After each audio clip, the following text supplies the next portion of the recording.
On this episode of Narcissist Apocalypse, we talk with an abuse survivor named Lana. And Lana was in a controlling relationship with a jealous physical abuser. It's a story of childhood abuse, coercive control, sowing the seeds of doubt, fear, sexual coercion, and shame.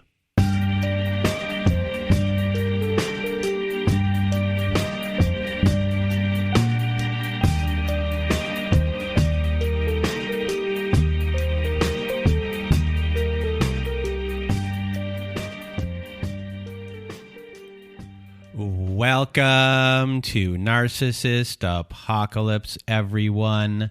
I am Brandon Chadwick, and with me today we have Lana. How are you? I'm good. Thank you for having me on.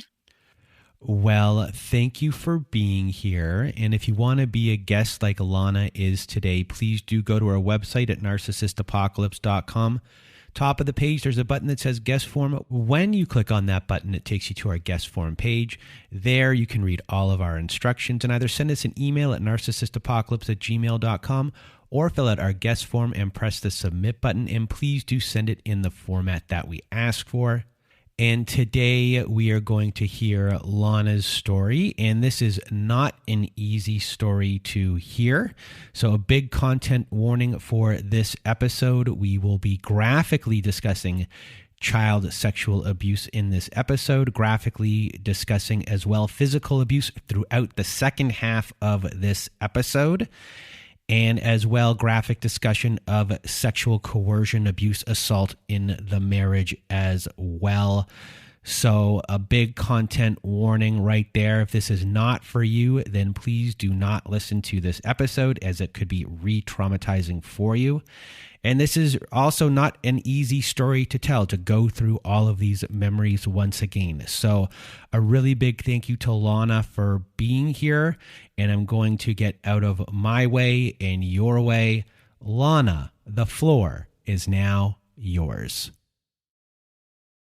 I grew up in the military. We moved every 3 to 4 years. My parents had actually, what they liked about the military was that they could move. They really loved traveling. And so, unlike some parents who were in the military who might try to stay at a duty station for 5 or sometimes even 6 years, my parents would often put their names on a list to move early. So, we moved quite a bit.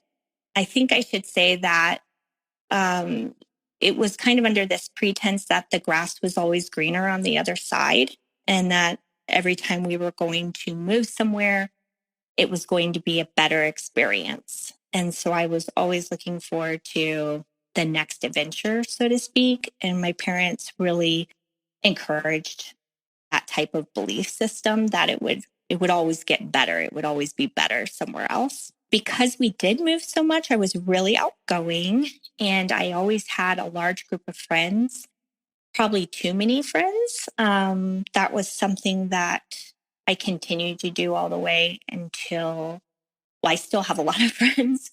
So I would kind of just bounce in and out of different types of friend groups and always I spent a lot of time trying to adapt to whatever I thought that friend group wanted or needed or liked, because I always wanted everybody to be happy and I didn't like conflict.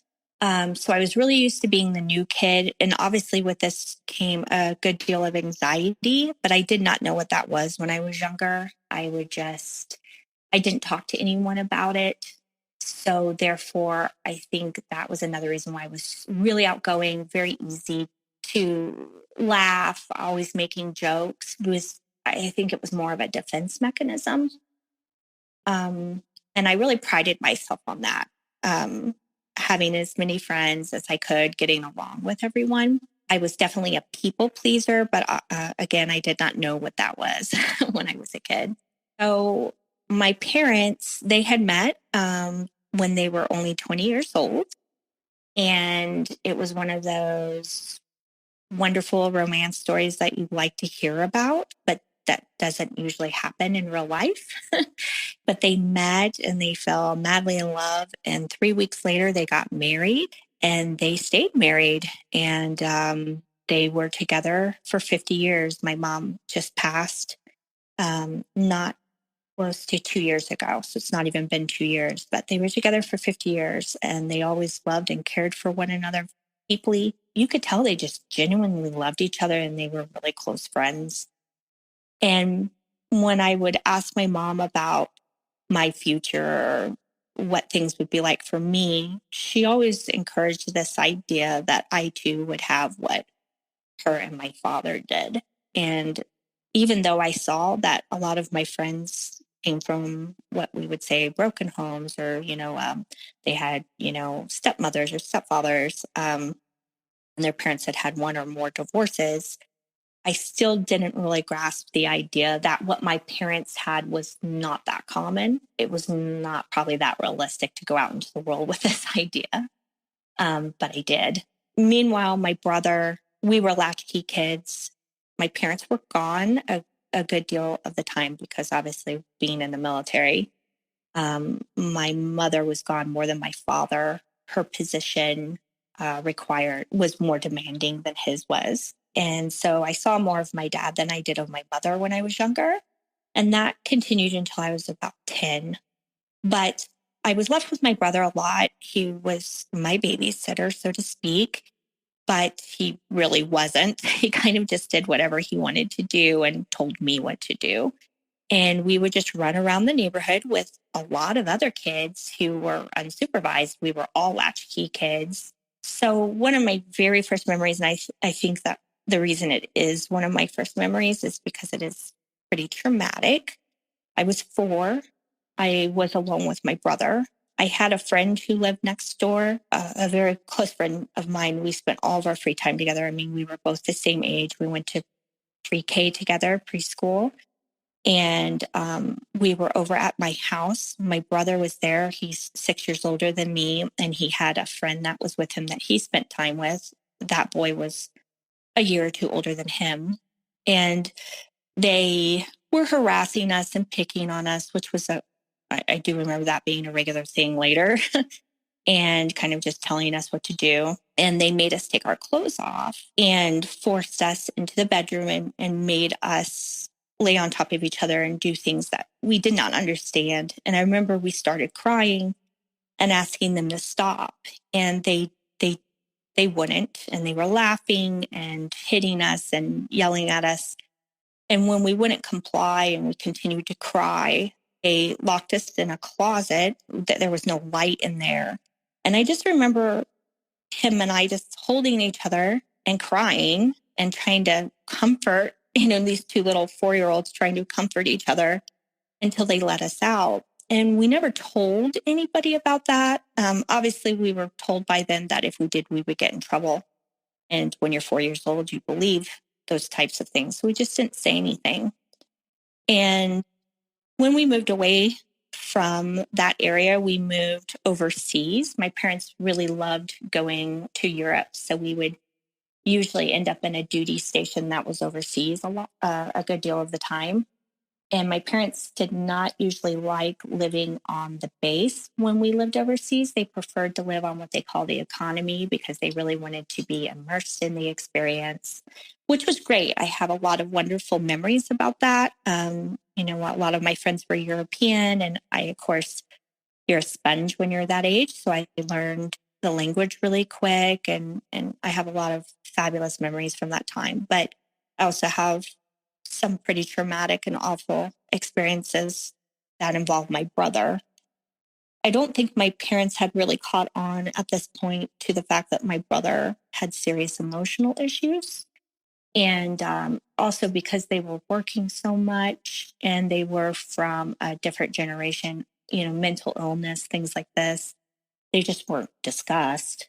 And so he started acting out quite a bit. He had no impulse control. He was lighting things on fire. I have a memory of him. My father was teaching art. He became very involved in the art scene and was doing stained glass and pottery and all of these types of things. And my brother got a hold of his glass cutter and started to cut all of the windows and the TV. And this was around the time that I had started stepping in, even though I was 6 years younger than my brother. I remember, being only 6 years old and trying to talk him out of doing this or lighting the kitchen on fire, things along those lines, and trying to be the voice of reason. And of course, he did not like that. During this time, he also started sexually molesting me because we would be left alone. And that went on for 3 years. My mother found out by accident by walking in on him doing something inappropriate. I was about to turn 9 when that happened. And of course, she was very upset, like any parent would be. And they sent him to counseling. It was the 80s. We were told, I remember having to sit in on counseling with my brother. It was just kind of him discussing or telling me he was sorry in front of the counselor. And that was pretty much it. I remember being very confused. I didn't really understand any of it. They told my parents that I did not need counseling. When I talked to my mom about this later, she said that they said that I would most likely just forget about it. So that was not helpful for my brother or for myself. He did stop molesting me, but he continued to be physically, verbally, and abusive. This is also around the time that my dad got out of the military and started just working as an art teacher, because my mother's career had really taken off, and where my father's really hadn't. My dad didn't really do well with authority and that structure, where my mother had really excelled. So my father became an art teacher and was home with us more often. But my father did struggle with depression and alcoholism. But my mom would just kind of say to me, your dad's not having a good day today. And when he comes out, make sure we tell him that painting he did yesterday is really nice. Or, the dinner he cooked last night was fabulous. She was always trying to make my dad feel better. And she was always kind of encouraging me or getting me into this idea that I had to do that as well. That was, again, something that I discussed with my mom when I got older, and she realized that was enabling behavior and, not healthy. But at the time, she didn't know that. She was just trying to make my dad feel better. He did go to rehab when I was 9, but at that time we were told he was in the hospital and not feeling well, and we would just visit him on the weekends. I can say my dad has been sober since, which is phenomenal, because a lot of people aren't able to say that. So, but he was always kind and very loving and giving. Both of my parents were, but my mother was definitely a fixer, and she was always trying to fix my brother. She was always trying to fix my father and his childhood and the trauma he had from his youth. And I really looked up to my mom, and I still do. And I followed her lead. So you became this fixer. You are, as a child, taking care of other people's needs, even your mom's requests. Not just, you're taking care of your dad, but your mom requested that. So what were your needs as a child that weren't filled? That's the part that's hard to talk about, honestly, or out loud. I know I've had the thoughts in my head, but I haven't really addressed it. I don't think that there were many of my needs that were being addressed, because I felt like my world revolved around making my dad feel better and keeping my brother from doing something that would harm himself or other people. I spent a lot of time alone in my room when I wasn't being social with friends. And I spent a lot of time at the library. I got lost in books and, I suppose, kind of a fantasy world, daydreaming. I got very involved in arts. I was always drawing and painting and things like this. But it wasn't until I became a teenager that my mother started taking time to sit with me in my room and ask me if I was okay and ask me about my feelings. And this all kind of came to a head when I was 15 because I was self-harming, which of course my mother did not understand. I didn't even understand why I was doing that. And so that's when she had me go see a counselor. And I did see a counselor in my teen years until I was 17, every 2 weeks, and just talk about my feelings and what had happened in my youth and things along those lines. But up until that point, I just spent all of my time wanting everyone to be okay and laugh. And that just took up a good amount of my time. So you've gone to therapy, but how do you deal with your problems? I mean, I was having panic attacks and anxiety attacks during this time. I did not know what those were. I told no one. I look back on that and I think that's quite odd that I didn't even talk to a friend about it. Just like, hey, do you ever feel this way? I told no one about that, because I thought there was something wrong with me. That was my problem. And I was not going to tell anyone. And my mother did tell me, if you want anything in life, you have to get it yourself. Not in a bad way. She just meant it in the sense that you have to take charge. You have to be the fixer. You have to accomplish these things. So, An admirable trait, but can turn toxic. exactly. So at 18, you join the military. You get involved with a man that is 5 years older than you. You're in this relationship for 3 years. You get pregnant, but soon after that, you find out that he was engaged back home this entire time, and you make the difficult decision to terminate the pregnancy. And then you move back home to kind of recover from all of this. So what happens from here? So obviously my self-esteem was crushed. I was feeling, morose and depressed and all of those things that you feel when you've gone through something like that. And it was very obvious. I knew a friend there in that local area. She had got me a job with her.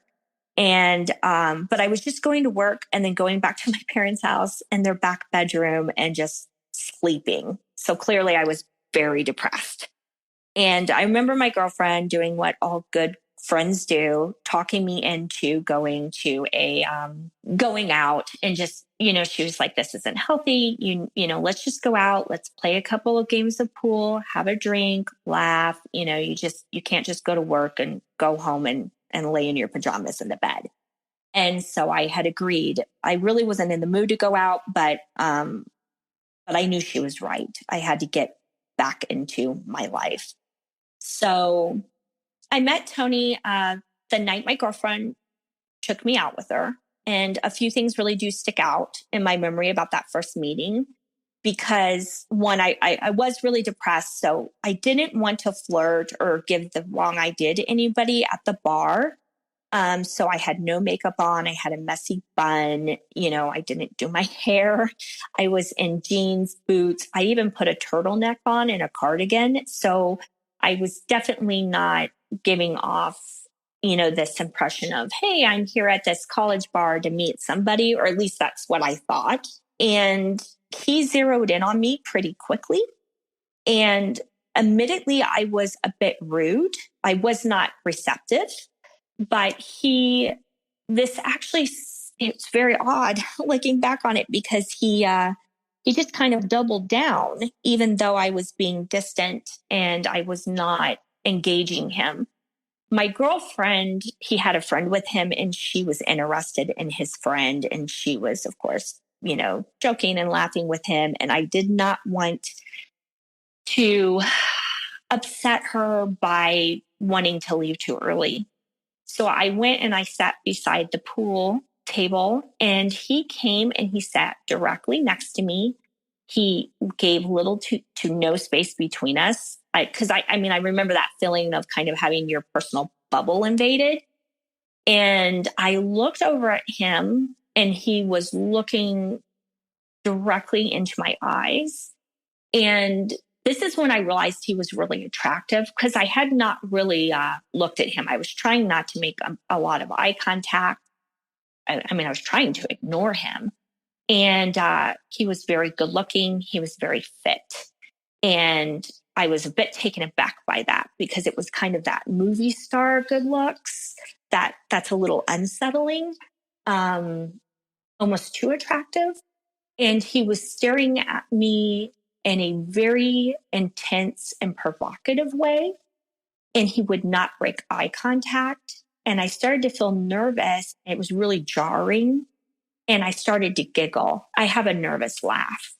And when he heard that, he got this really big smile on his face. It was like kind of the cat that caught the canary, or whatever that saying is. It was just this very sly smile, but it was charming at the time. And looking back on it, I think the fact that I was, one of the only women in that college bar who was not dressed up, did not have my hair done, did not have makeup on, I think that's why he did zero in on me. And I think the fact that I was acting uncomfortable or nervous or trying to avoid him, I think, again, that's another reason why he was even more persistent. So that was my first meeting with him. We exchanged numbers, and I had an interview in Dallas. I told him that. I said I would not be available for 3 days. And another red flag, I did not realize this at the time, is he called me that very next day, even though I told him I was going to be in Dallas. I asked him why he had called, and he said, well, I just wanted to make sure you were telling the truth. I thought he was, I thought this was cute. I thought, oh, wow, he's really interested in me. But again, this goes back to, why would somebody call you the very next day when you told them that you were going to be in a completely different city and state for an important interview, and say to you, well, I just wanted to make sure you were telling the truth. But I swept it under the carpet and thought it was cute. We were inseparable for 3 months. This was the love bombing stage. He told me I was the most beautiful girl that he had ever gotten involved with. I was the most intelligent. He would give me these really long massages. He would make me dinner. He would rub my feet. He would listen to me and everything I had to say as if it was the most important thing he ever heard. I thought, he was actively listening. He was making all of this eye contact. He was very intimate. He had a way of getting me to confide in him. Within those 3 months, I had told him my whole life story, and he seemed to want to hear it. And that was the first time that I had ever experienced that.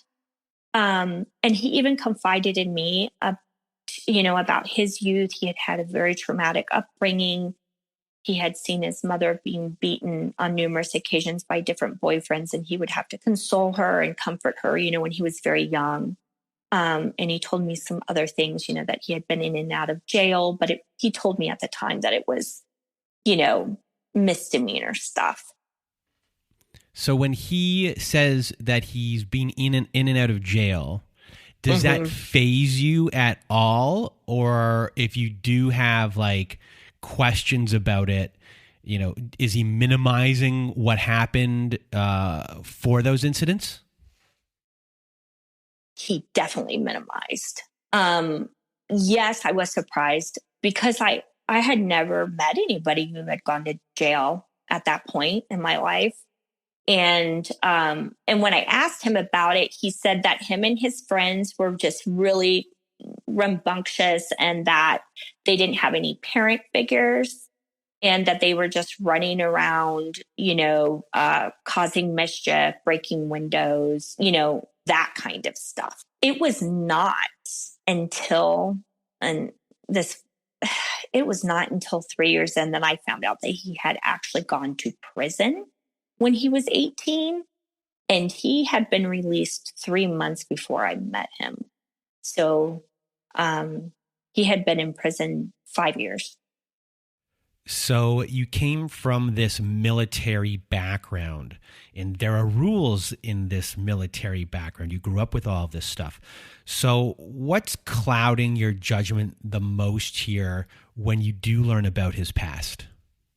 He blamed a lot on his mother, and he had an absentee father. He actually said I was raised feral, that he had raised himself. And then he also compared himself to a baby turtle.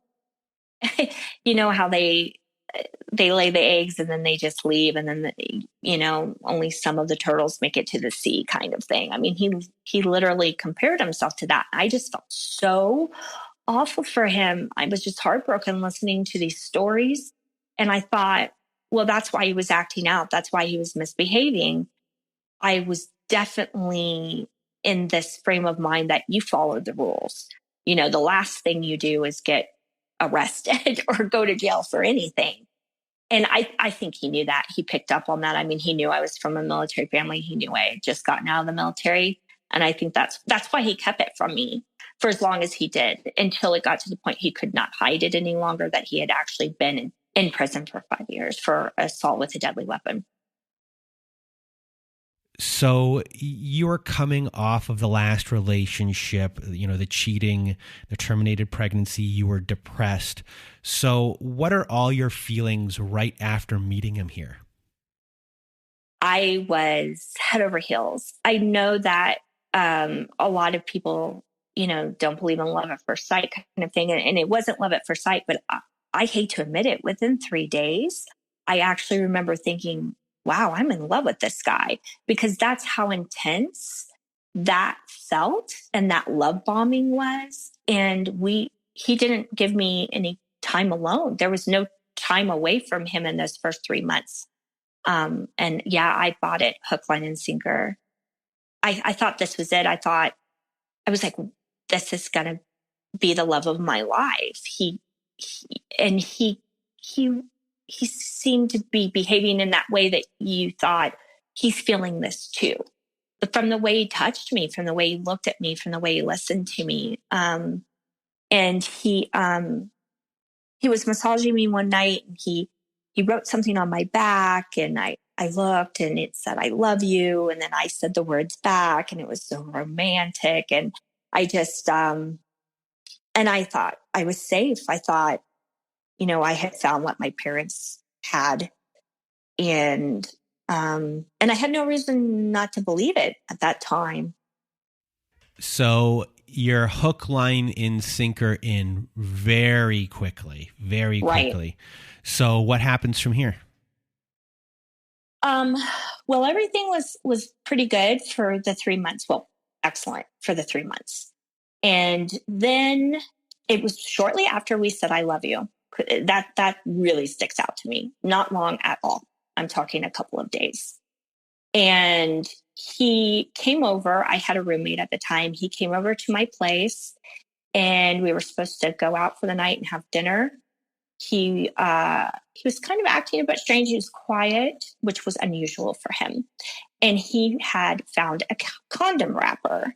My girlfriend, she was single at the time. She did have condoms in her room, and she had somebody over the prior night. I explained this to him.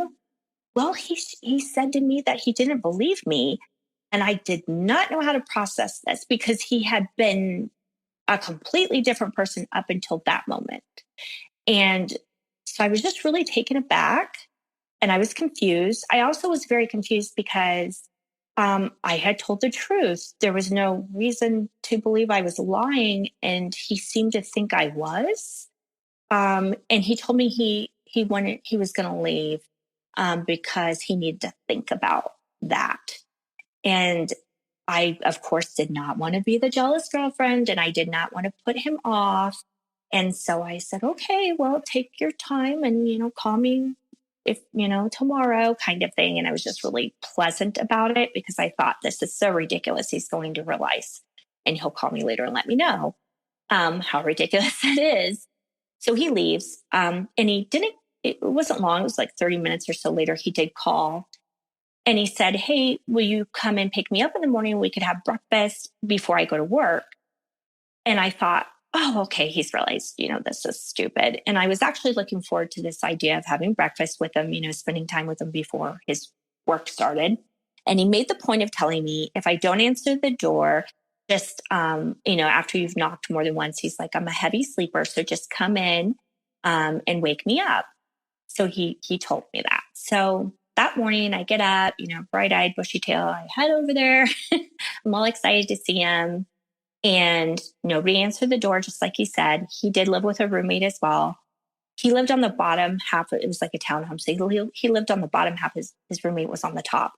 So the bottom half had no real light down there. There was only one window, and he had like those blackout blinds.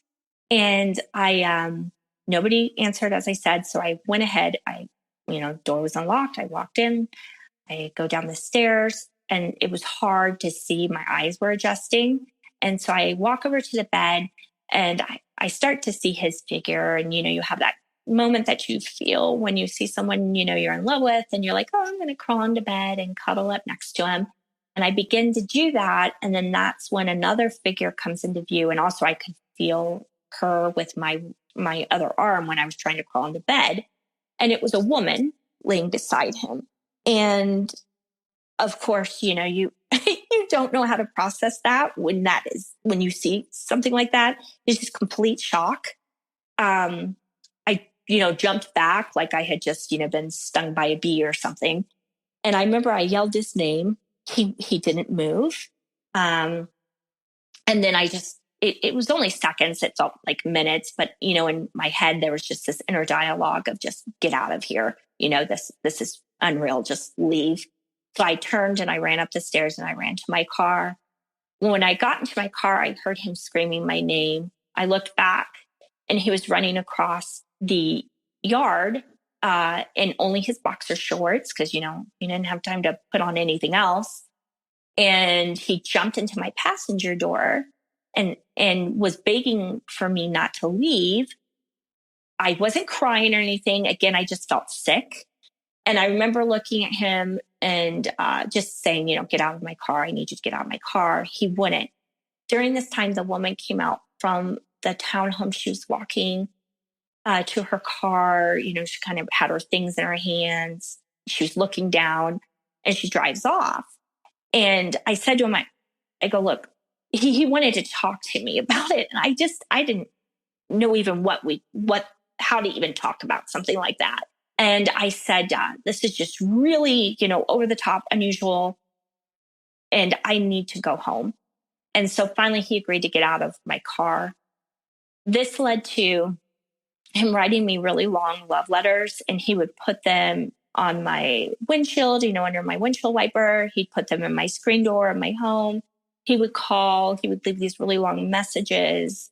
And it was all, very apologetic. And he turned it in the sense of, I've just never felt the way I feel about you. I got so scared. I did something really stupid.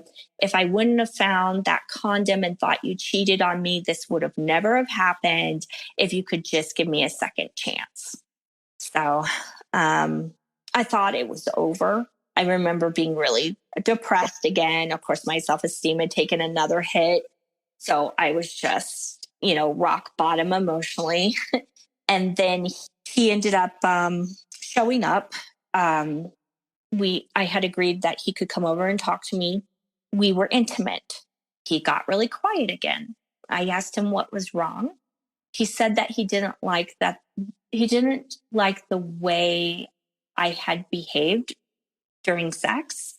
He said that I seemed like I liked it too much, and that if I had actually not cheated on him, I would have put up more of a fight and more resistance to the act. Again, I'm completely blindsided. I don't even know how to respond to this. It's so weird. I just remember getting really quiet, and I obviously telling him that was not true. And he said he had to leave, and he did. And then I did not hear from him for a couple of months. So here's someone who is trying to blame you for something that he did wrong and then doubles down on it after the fact, after sex with him, making it even more confusing about what has just happened. He's really gaslighting you in this situation and shifting his blame onto you, not taking responsibility for what has gone on. And now he's gone. Are you feeling bad about yourself that you have done something wrong in these 3 months? Absolutely. I thought something was fundamentally wrong with me. I was having horrible anxiety. I had one of the worst panic attacks I'd ever had in my life. And again, I had not actually seen anybody for this stuff. So I did not even know I did not even know that word. I just thought something was wrong with me. I thought I was going crazy. I was second guessing my own reality. I knew for a fact I obviously had not been intimate with anybody else. I was head over heels for this guy. But I thought, God, there's something fundamentally wrong with me. Why, why can't I be loved? So I was horribly depressed, but I was also trying my best not to let my friends know and still working. I was still, going out here and there. And this all leads to when I went out for my 22nd birthday, when he contacted me again. So I had gone out for my birthday like anybody would at 22, or most of us. And of course, admittedly, I was intoxicated, was definitely tipsy. When I got home, it was after midnight. I get a phone call. It's from an unknown number. And I answered it, and it was him. And again, hindsight's 2020. I really feel like this was very calculated on his part, because he called me on my birthday after midnight. I mean, obviously he knew I was going to be out. And he obviously probably knew had been drinking, which would have made me more. So I suppose I was a little bit more eager to talk to him because he had called prior and I had hung up the phone. So I was ready to talk to him, because when I got home and I was alone, I felt vulnerable. I felt depressed. Of course, drinking didn't help, the depression. And this is when he started playing into, I guess, what we call future faking. He started talking about my parents and that he had been thinking about how much I valued what my parents had, and that him and I could have this. And that he was thinking if I just gave him a second chance, a clean slate, he would come back.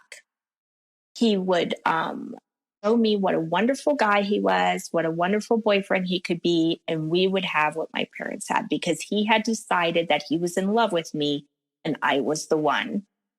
This was all under the pretense, though, that first he said, will you forgive me? Will you do this? I said, yes. And then he said, if I come back, we are never to discuss what I did.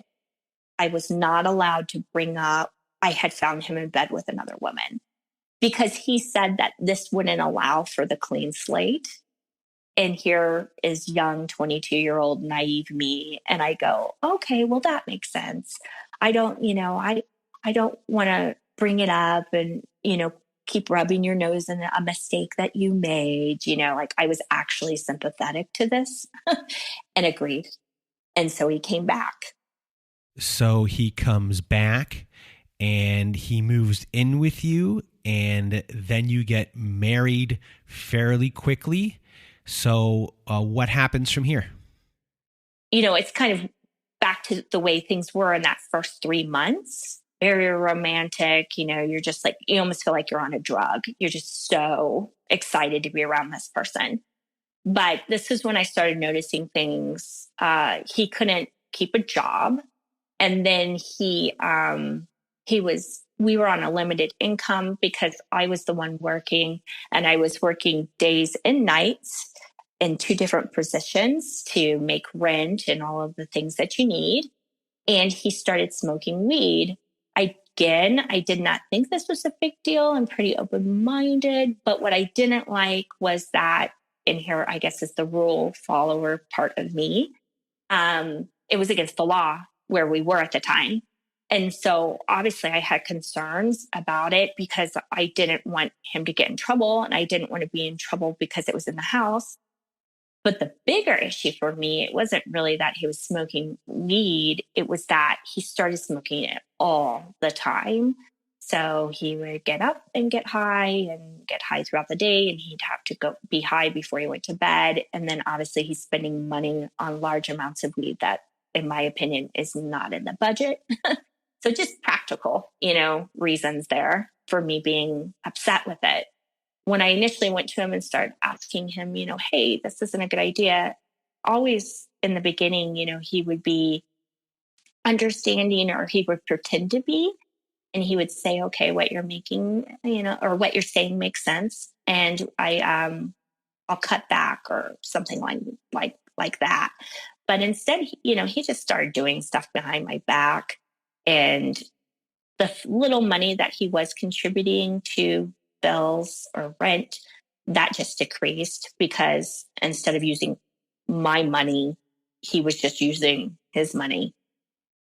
He also started drinking more, and he would drink to excess, to the point that I also felt like I had to put a boundary in place where he could not have hard liquor in the house, because if he drank whiskey, he really liked whiskey, Irish whiskey, he would become despondent, aggressive, particularly aggressive with males. So like if we were out at a get together or a bar, it almost felt like he was trying to fight men, which was really unsettling and very scary.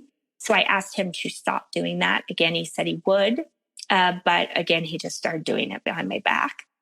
And these were kind of just the struggles there in the beginning of the relationship. I thought, he's young, he's immature, he had a hard upbringing. I just kept trying to be empathetic. And then about, at this point, we're getting closer to a year. And I noticed he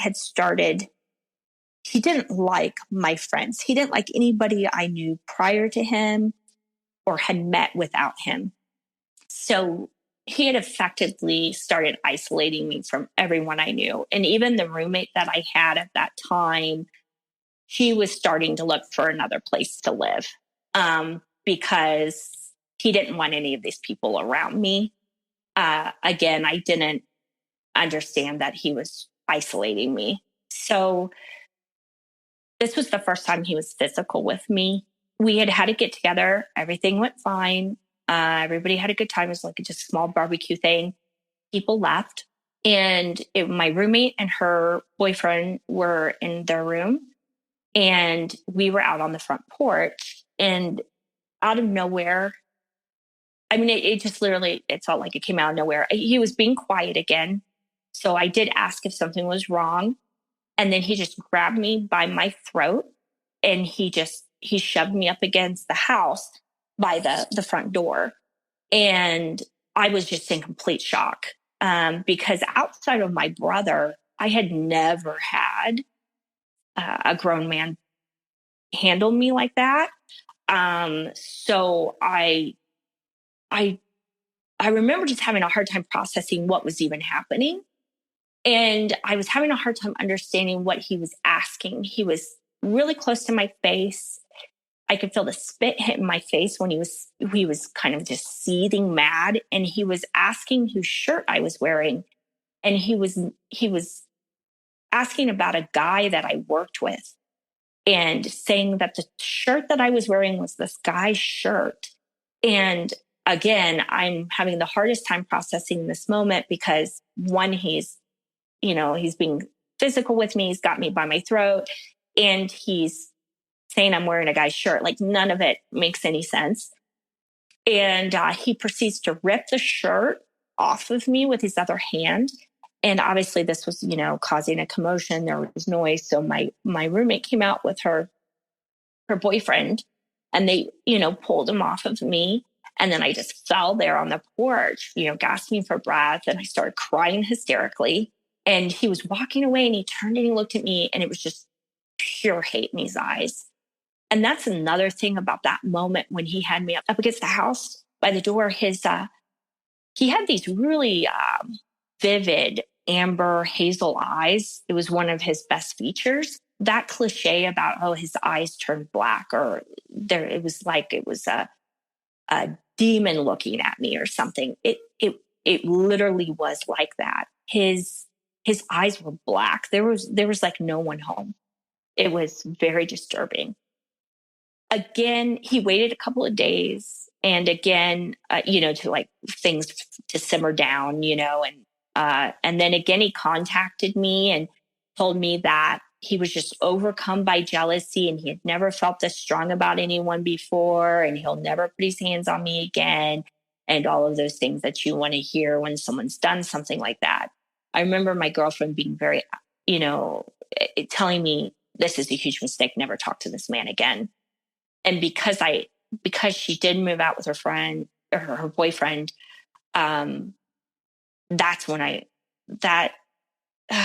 it's not her fault at all. I don't blame her one bit for moving out. I just, because I was alone, and without her there to go, don't answer that phone, don't ever speak to this guy again, I let him in so quickly. It's shameful. So first, I just want to point out that the love bombing worked here. You were seen. An addiction was created.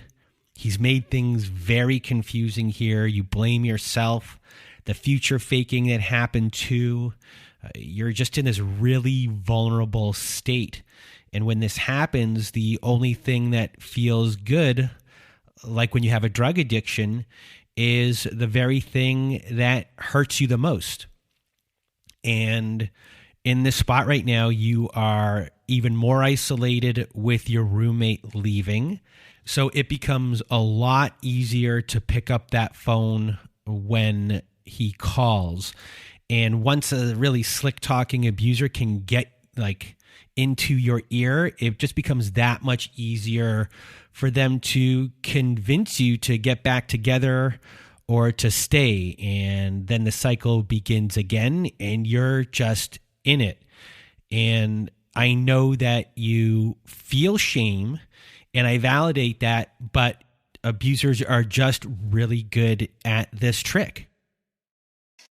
Right. And I realize that now, but, and I know I'll talk about this later, but yeah, my self-loathing was off the charts. And I think that also, clearly contributes to the low self-esteem issue. Cause I hated myself for it at the same time, but yes, it was definitely a trauma bond. And that just continued, there was just more and more incidences where him being physical, it was like, once that door was open, it was almost like opening Pandora's box. It just increased. It was shortly after that, I'm standing in the shower. He had gone out, he had drank too much. Basically, I should say he had gone out and he had drank too much. He didn't come home until the wee hours of the morning. And when I got up to go to work in the morning, I found him on the couch. He was out there sleeping. I didn't, I'm like, okay, whatever. I go in to get ready for the day. I'm taking a shower, washing my hair. My eyes are closed, as they are when you're washing your hair. And the glass just exploded around me. And of course, I screamed, and I turn and I look, and it's him. He's standing there. His hands are bloody. He had just punched straight through the glass surround. And I didn't even, when I look back on this now, I didn't even check to see if I was okay. My instant reaction is, are you okay? And what's wrong with you? Why did you do this? Are you okay? What's happened? I just couldn't even process what was happening. And I went straight to trying to help him with the cuts and stuff from him punching through the glass. And again, he said that he had gotten in his head that night, because he had not come home, that I had gone out and been intimate with somebody else. And he wouldn't know it. And that because I got up in the morning and just went to take a shower, he thought, because I wasn't upset with him, that he hadn't come home and I didn't wake him up off the couch. Again, he was gaslighting me and giving me this idea that I had done something wrong. After that shower incident, I know that he saw in me, and it is true. I was thinking, oh no, I have gotten him. I felt like I bit off more than I can chew. That's just the best way to put it. That this person was really damaged emotionally, and I thought I can't help this person, and I was trying to kind of think of a way to get out of it. And I'm sure he picked up on that, because that day he talked me into not going to work. I called in sick. He I mean, he really went into full blown love bombing. He made me dinner. He cleaned the house. He gave me this really long massage. He was rubbing my feet. And, he's telling me, look, I'm really broken. And I am. I told you all of this personal stuff about me, and I'm really struggling. But you can fix me. You can, basically be my savior. You're going to be the one to fix me. And he was so, he seemed like he really believed this, and it made me believe it. And I wanted to save him. I wanted to fix him, because when things were really good with him, I mean, obviously they were phenomenal, but clearly when things went bad, they were terrifying and horrific and traumatic. But at 22, I really honestly thought, when he was telling me this and confiding this to me and wanting me to be his savior, so to speak, I thought, well, I can do this. I can be this to him. I'm going to be this to him. I was determined. So he definitely played into that. So, after that year, I mean, I was completely isolated as far as any friends that I had prior to him at all. And then my parents, if I did talk to them, it was few and far between. It wasn't very often. I mean, in the sense of, I did not tell them much about him, because, and if I did, I told them only the good stuff, because my parents had met him more than once at that point, and they did not have good feelings about him for obvious reasons.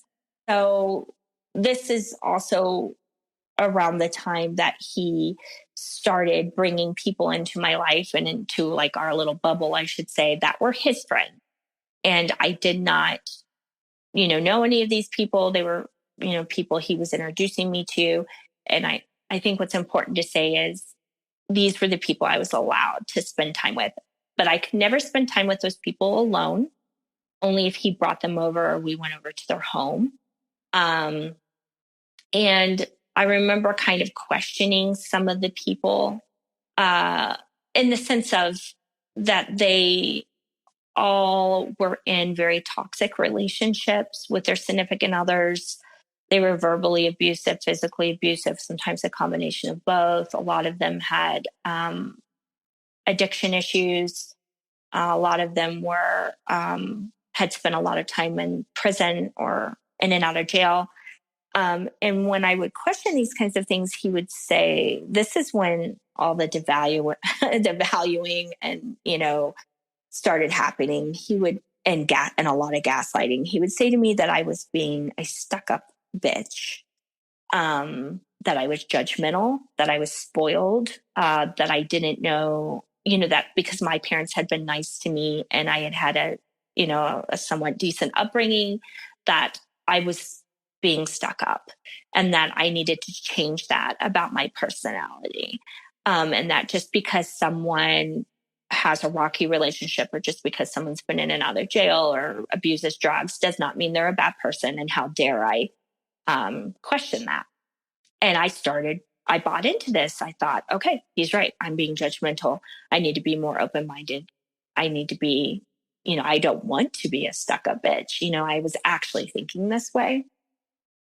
So here he is really taking these positive things or these good things about how you were raised, and he's creating this negative around it. And in a way, he's warping it into this tangible thing that you can hold on to, this tangible truth.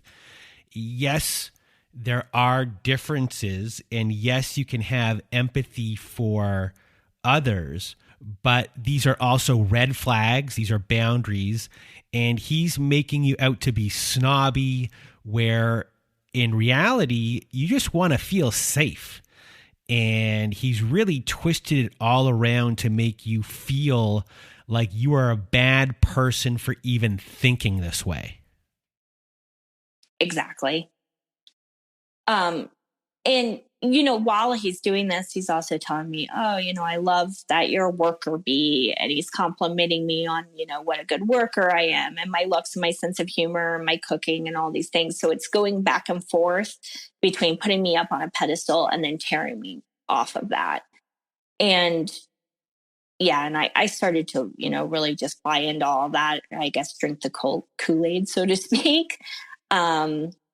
So his abuse became worse. And as I said, it really was like opening Pandora's box. Once he realized, after the choking incident against the house and the, punching through the glass shower, once those moments had happened, once I didn't have any friends anymore, and then, when he started to tell me things like, you're being stuck up and all of these kinds of things, he started disappearing. He would spend days away from the house, and I was paying all the bills, working 2 jobs kind of situation. So I would waitress at night and things like this to bring in more money. And I started to have an unbelievable amount of anxiety around being intimate with him or taking a shower or a bath, just anything that put me in a vulnerable situation. And the reason is because he seemed to attack me when I was vulnerable. It was like he honed in on that. He started coming home in the middle of the night. He would wake me up out of a dead sleep, and he would just attack me, and he would either accuse me of cheating on him, or he would say I wanted to cheat on him, or I was going to leave him. So it was always one of these scenarios, or maybe a combination of all those scenarios. There was one time in particular, he jumped off of me when we were being intimate. And he, again, just had those really dark eyes. I knew right away I was in trouble. This was not a good situation, just by the look on his face. But of course, I'm in shock. I don't know what's happening. So I'm like, what's the matter? And he said that I had said a man's name in his ear while we were being intimate, which I had not done. And this was another thing I came to realize: when someone like him is, just someone in general, him or her is sitting there and looking at you, and they really 100% believe what they're saying to you, it's not true, but they're so committed to this lie or whatever it is they're trying to make you feel at that moment. It really makes you question your own sanity. You start to go, well, did I say something?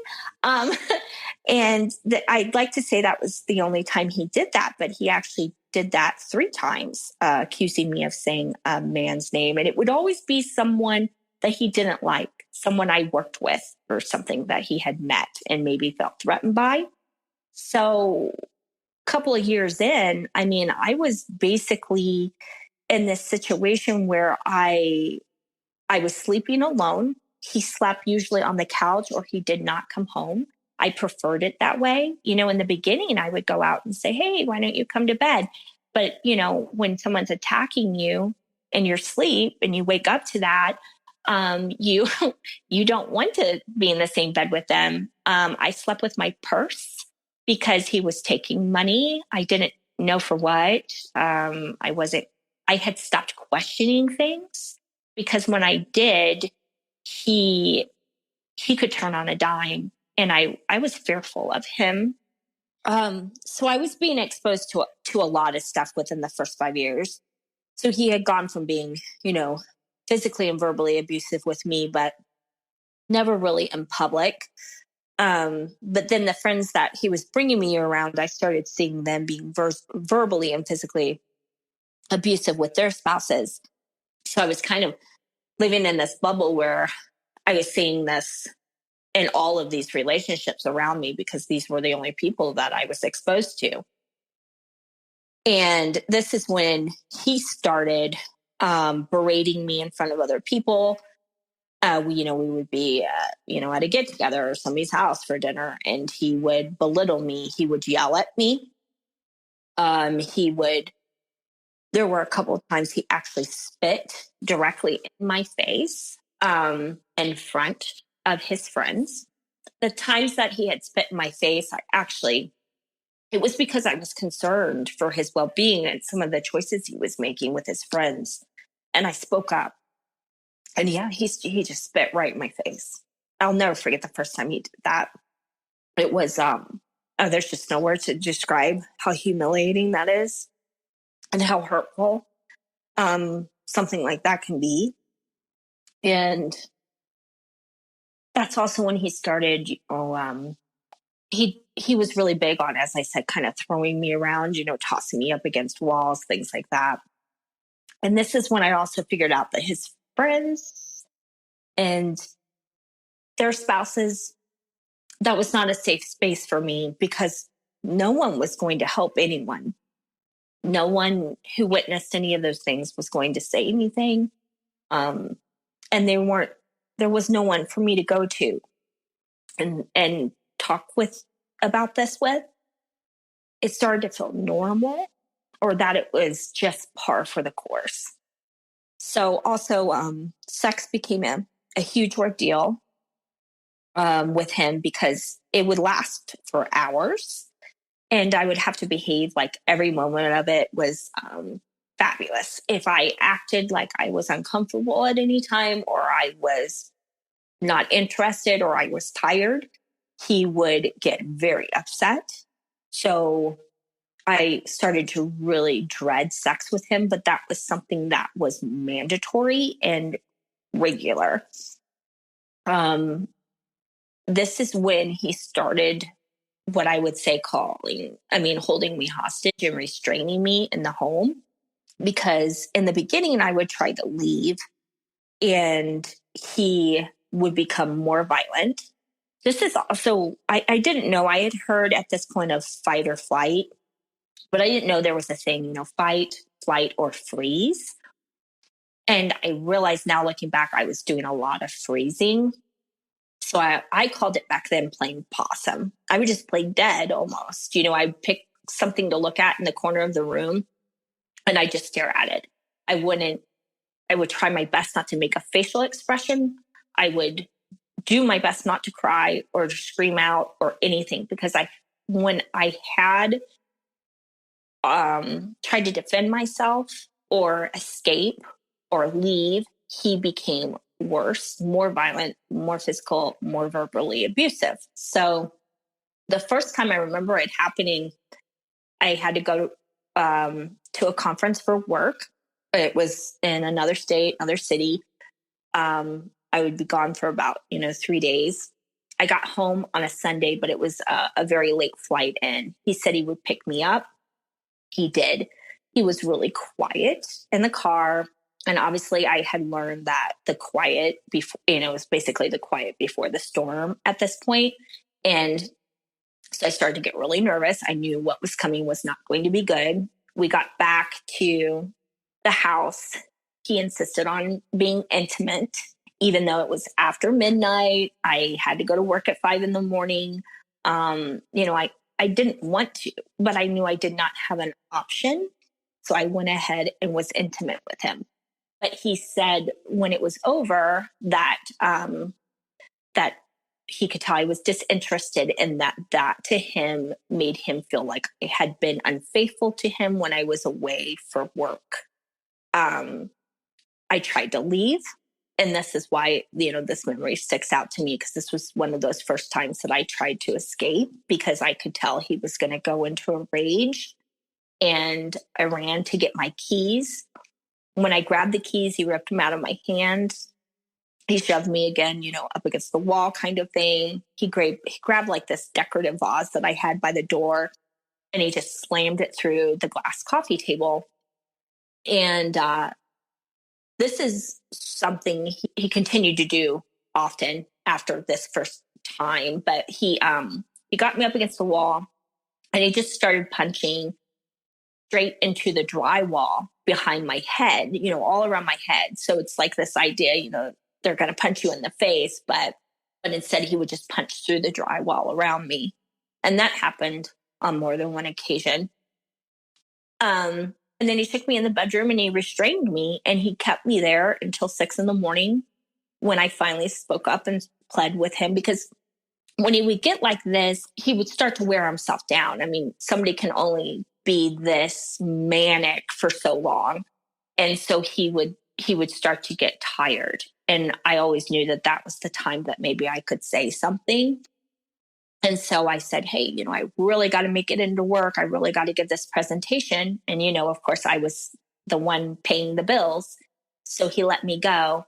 But I cannot tell you how many times I looked in the mirror in the morning after a night like that with puffy eyes and bruises on me and cuts, and put my makeup on and did my best not to cry all the way to work, and acted like nothing had happened when I got there.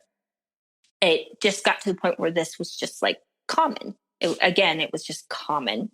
And I was just outside kind of looking in on myself living this life. I don't really feel like I was present emotionally during this time at all, because I think I was practicing dissociation. I mean, I know I was.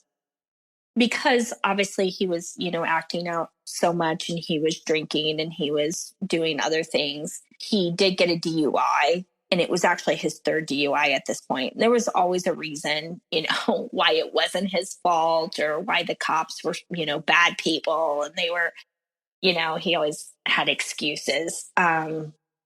And I remember that on the third DUI, he was told that he had to attend a seminar for the weekend at a hotel.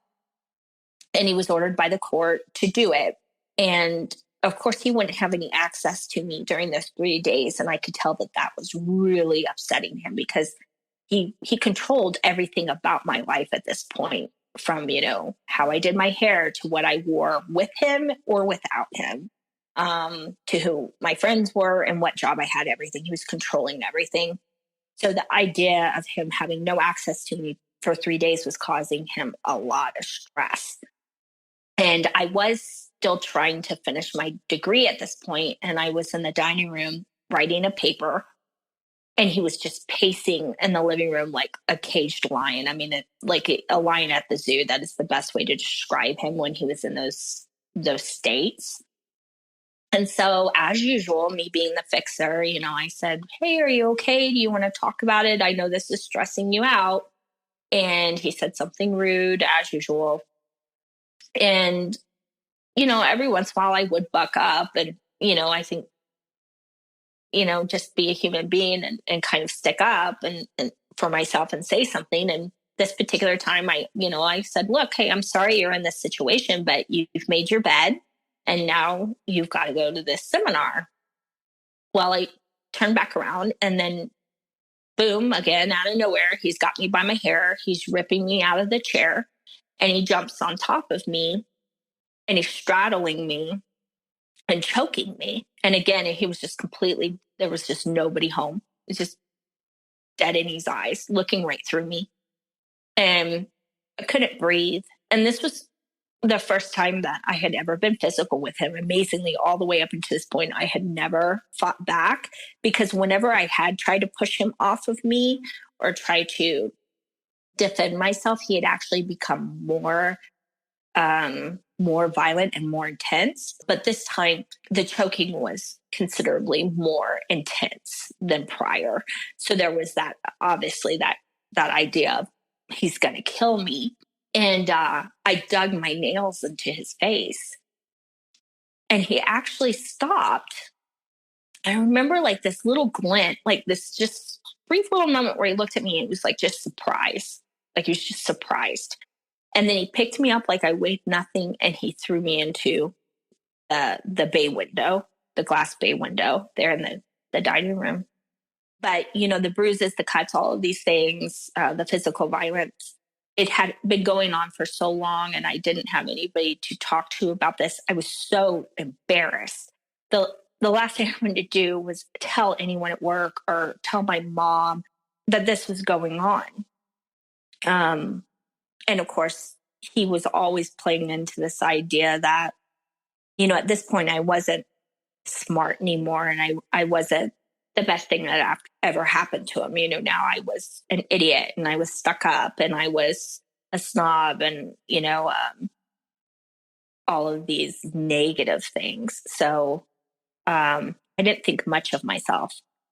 So I realized that a lot of people would have called the cops at this point, especially 5 years in, because at this point he had backhanded me, more than once in front of other people. One time, actually, in front of a tour bus. That one, I will never forget that incident. He had restrained me. He had taken to punching me in my my thighs, my arms, and my waist and stomach. I say he was smart about that. In a not in a good way, in the sense of he wasn't punching me in places that would be visible to others if I went to work or something like that. And so on one occasion he did not come home again, and it was I was working again as a waitress to bring in extra money in the evenings. He was supposed to pick me up. He did not. I got a ride home, and I thought to myself, because we were several years in, and I know that you've heard this before, it takes several times before someone's able to leave. Like, you'll attempt to leave many times prior. And this was one of those times that I thought I needed to leave. And so I began to pack my things, because I thought he would be gone for a couple of days. Sometimes he would disappear for 2-3 days. And I thought that this was going to be one of them. So I started to pack my things, and he came home. It was like 4 or 5 in the morning, something like that. So it caught me by surprise. And he saw that I was packing my things. And he was irate. This was also around the time that I started figuring out that he was, doing way more than just drinking and smoking weed, that he was also dabbling in cocaine, because that had become an argument for us, because I did not want him doing hard drugs for obvious reasons. And he admitted that he had been out with his friends doing cocaine, and that's why he had not come home. And he was really insulted and very upset over the fact that I had the audacity to pack my things while he was gone, because he had started saying things to me like, if you leave while I'm not around, I will find you wherever you go, and I will pull you back by your hair. And of course, at this point, I definitely believed him when he said something like that to me. And so he started screaming. He grabbed a hold of me again, kind of the usual scenario at this point. And he started to punch me. But that day, I couldn't. Usually, I would muffle my cries and try not to show a lot of emotion when he was physically violent. But this time was really hard for me, because he had been physical with me a lot that month, and he really loved punching me in my right thigh, and it was horribly bruised, and it just hurt so bad that day. And so I started crying out in pain and screaming, please stop, please stop. So this is when a neighbor heard and called the police, and the police showed up, and the door was cracked open, because he didn't shut it when he came in. And so since the door was open, they just looked in, and they saw me on the ground and him standing over top of me. And he was screaming. And of course I'm crying, and they separated. They said to him, step away. And he did. And one of the police officers stayed in the house with him, and the other police officer took me out onto the lawn. And it was 2 male cops. One was a little older, but the one I had was younger. He looked like he was in his late 20s. And he explained, asked me what was happening. Of course, I'm hysterical. I'm in a lot of pain, and I was so scared. I was terrified to tell this guy what was really going on because that's where I was in my life. I was just scared to death. And so I said, I kind of gave him the gist of what had happened, in the sense of kind of how I just told you. But I mean, not with the great detail on him punching me in the leg, but I did say, he's throwing me around, he won't let me leave. And the guy listens to all of this, and then he looks at me and he says in a very kind of snide, condescending way, he goes, "Man, that sounds like a really rough night. I bet you need a drink." And that took me back. I mean, I didn't know. I was like, okay, he's not here to help me. And so I just said back, I said, "Nope, that's the last thing I need." And he just kind of smiled. And then he went and he talked with the other guy. And this really sticks out to me. My ex, when cops came around, he was Mr. Personality, laughing, cracking jokes. I mean, he went from screaming on top of me to buddy. Hey, what's going on? How's your day? And so he's in there having a friendly conversation with this other cop. They come out, they talk, and then they just left me there with him and said, "Keep it down." And my ex used this as an example to why the cops would not be a help for me and why I was to never call the cops. And also that circle we were running in, with the friends, and then his belief system was cop callers were the worst of the worst. That was the worst thing you could do. There was nothing more low than that. And cops weren't there to help you. So don't even bother. And that just solidified that belief for me. So you're living in fear, and it's more than a legitimate fear. It's fear, fear of your life is going on here. No one is here to protect you. And you're going through these cycles. His abuse is, happening more frequent. It keeps on happening. But a big thing throughout your whole entire relationship is, first there's drinking, then there's drugs, then there's harder drugs than you could have ever imagined. Right. And now what is about to happen is he's going to start getting in trouble and going in and out of jail for drug issues for a few years' time. And, right. At this time, before we get to the beginning of the end, drugs playing a huge, huge thing. Are you thinking to yourself, maybe the drugs are the thing, I might have to help him get off of drugs. I can do that. And I'm going to do that. And we're going to be in this together. Right. So the 5-year mark, and this was really when I really wanted to leave. And again, I know that he knew that because this was when I was really trying to get out. So he again was disappearing for days at a time. He shows up one day. He says to me, "I've got a big problem." And I'm thinking, oh God, now what? And he says, "I've gotten addicted to crack cocaine." And I'm floored by this. I don't even, I'm just on top of everything. I just didn't, I had to have him repeat it more than a couple of times because I didn't understand. I didn't understand anything about crack cocaine or what that involved, what addiction, to that. How do you handle something like that? And again, he plays into this idea of you can help me get better. And then I get this, and then I'm like, oh, okay, well, this all makes sense. He's got behavioral issues, but because of the drinking, because of the drugs, that's why it's making it all worse. And if I could get him into rehab and he can get help, then we definitely can make him better. Then I can just have the great Tony. I can have the charismatic Tony, the friendly Tony, the guy that I fell in love with. And we can get rid of this Tony who has these crazy mood swings and is physically violent and doing all this insane stuff. And he said, yeah, absolutely. He kept going along with that idea. And so it really sticks out to me. There's this memory of one of the last rehabs that I had put him in. And I say I put him in it because I, literally had to. I had to pay out of pocket for it. And we missed his intake time because he had to get high one last time and he ran away from me. I mean, literally ran away from me. So I catch up with him.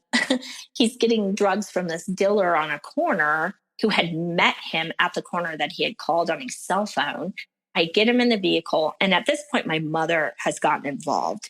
And my mom and I drive him to this rehab. And I miss the intake time. All the doors are, they've locked down. Everything's locked down. I can't get him in. Nobody's answering the doors. So he's sitting in the car, of course, high. My mom is watching this. I'm running around this rehab facility. And I mean, I know I was kind of outside looking in at myself, but it was a huge breaking point for me because I'm running around this facility, absolutely hysterical, pounding on all the doors. I was just so frantic. I thought, if they don't take him in here, I can't take him home with me. I can't do this any longer. I thought I was just going to lose my mind. Somebody finally opened the door and took him in. And with my mom watching this whole ordeal, it made it even more real and something that I could not deny on any level anymore. And I knew I had to get out, but I didn't know how. And I had gotten so deep into it and I was so lost emotionally that I knew I was going to need help. And he got out of that rehab, and not even like a week or so later, he was doing cocaine again. So I guess this all leads, to the beginning of the end, basically. So the beginning of the end for me was I got a job at I got a better job. It was better paying, which he agreed to because he liked the money. It was a corporate position. So it exposed me to women who were kind, they were caring, they were well established. They had, relationships where they were supported, emotionally. And so I thought, oh, well, God, it was the first time I felt like I was breathing new air into my life. And I remember him saying they were brainwashing me. And so around this time, I started seeing a psychiatrist because I had good insurance. So I started going to the psychiatrist right after work so that way he wouldn't know. And I did this for a year. I was put on antidepressants and anti-anxiety. And I just kept seeing this through because I knew I needed out, but I needed the help to get out. And when I did go to him and I did try to be, I wanted it to, I was still, thinking we could do this as adults and, that he could understand that we just were not meant to be together. And I just could not do this with him any longer. And I wished him all the best. So I arranged, I said, I'll pay for your cell phone for 3 months. I'll pay for you to move. You can take whatever you want from the house. I mean, I just wanted it to be over. That's just how I was looking at it. So of course he was physically violent. There were huge outbursts. There was more than one time that I thought he's going to kill me. And honestly, I went into this thinking there's a good chance he could. But this all comes down to that moment where he grabs me and he has me in the hallway and he says to me, he said, I will bury you in the backyard before you leave me. And of course, I'd heard this before, and I just said, I would rather be dead than spend another day married to you. And that was the first, I felt that way. I would rather be dead than spend another day with this person. He had effectively up to that point just ruined my life. And the amount of stress and anxiety and trauma he had caused was it was beyond my comprehension. I still have a hard time processing what he did and how that's affected me. But so it took almost a year to get him out of my life. I was the one that filed for divorce. I had to pay for all of it. He did not make it easy. And he moved on very quickly within 3 weeks of realizing that I was serious. He got involved with a woman that he met online this was another thing he did. He went straight to social media. He posted all kinds of completely, just lies, saying I cheated on him, saying that I left him because he couldn't have children, just everything but the truth. And that's how he got his next, I hate to say it, but victim, was because he played to the idea that she could not have children. They bonded over that. He played into that. He told her I was the crazy ex. And she too was traumatized by him and used by him. And that lasted a year. And he's just continued to be in and out of relationships. But now they only last, 3 to 6 months. And then obviously they end horribly. And the only reason I know this is obviously because we have mutual friends and I hear things. But I have asked my friends to keep the stories to themselves because I don't really have any need or want to hear about any of that anymore. And how has your healing process been? Because that is a tremendous amount of emotional, physical, psychological abuse that you have gone through. That first year was extremely difficult for me. I think it's important to say that I did turn to drinking. I was drinking around 3 bottles of wine a day, or in the evening, because I could not process all the abuse. I was having triggers. It was the amount of self-loathing. And I just hated myself for the fact that I had spent so long with someone like him and allowed so much of that to happen. So the first year was extremely difficult. But I came out the other end, and I think that's really what I want to say to anyone who could possibly be going through this, who, has been with someone for several years or just even a little, maybe a shorter amount of time. I know it feels like it is the worst. There's nothing comparable to the pain that you're going through, but it does pass. You will get to that point later on in your life where you don't feel that devastation. And when you think about them, there isn't that raw pain. None of that's there anymore. I did go on and meet someone else who turned out to be a phenomenal person who I've been with for 8 years, who has never betrayed me, hasn't done anything, off the wall or crazy, who is a good friend to me and a confidant and an excellent partner in life. I ended up having 2 beautiful children. I finished my degree. I started, the career that I always wanted. I mean, if you set your mind to it, once you get out of something like that, once you can get past that trauma and the triggers, you really can start over. And I guess as much as I don't want to say it, what happened with him, I just try my best to realize that at least now I am wiser. I am not naive anymore. I do know what can happen. I do know what the signs are, and I can impart that onto my children, as they're growing up. I mean, not with, terrible, tragic details, but I think it's really important to open that dialogue and talk to your friends and talk to young, people in their teens and stuff, and kind of give them the idea that this is out there and this is what to look for. And if you have any words of wisdom for everyone listening, what would it be? I hated, there was this moment I went through where I had to do positive psychology. And I remember the psychologist trying to force me to come up with something positive about what happened with my ex. And I absolutely refused to. I was just very stubborn about it. But it is true. You can find something positive coming out of the worst situation. And don't hate yourself. I think that would be my biggest concern, is that someone would hate themselves as much as I hated myself after that ordeal. It's not your fault. And